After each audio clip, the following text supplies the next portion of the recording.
Hey guys, I hope you're doing well.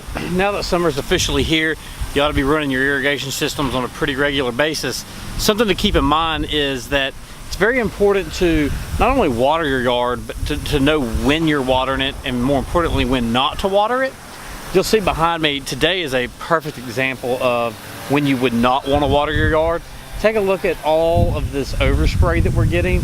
I would venture to say somewhere around 40 to 50% of the water that is being used is actually getting to the plants. The remainder of it, over half of it, is actually being wasted.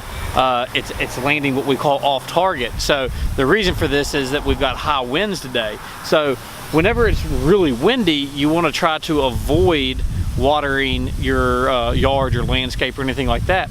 It's another reason we recommend that you water early in the morning, because that's when the wind seems to be less. This also brings up a good point in that it's an advantage of using one of the new smart controllers that's Wi-Fi enabled.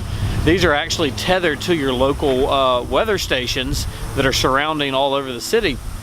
And there's settings inside of this that when these weather stations are picking up winds over a certain amount, like say if you're going to get winds that are greater than 20 miles an hour, your system will know that and it'll automatically shut off, and it won't let you water that day. It'll delay the irrigation cycle until there is calm enough winds to allow for it. It also does things like predictive rain. If you're set to water this morning but it's supposed to rain later on that night, it just won't water because it knows that it's going to get it naturally. So there's a lot of advantages that can come from using a smart controller, but also, the more importantly, we wanted to show you an example of sometimes not to water.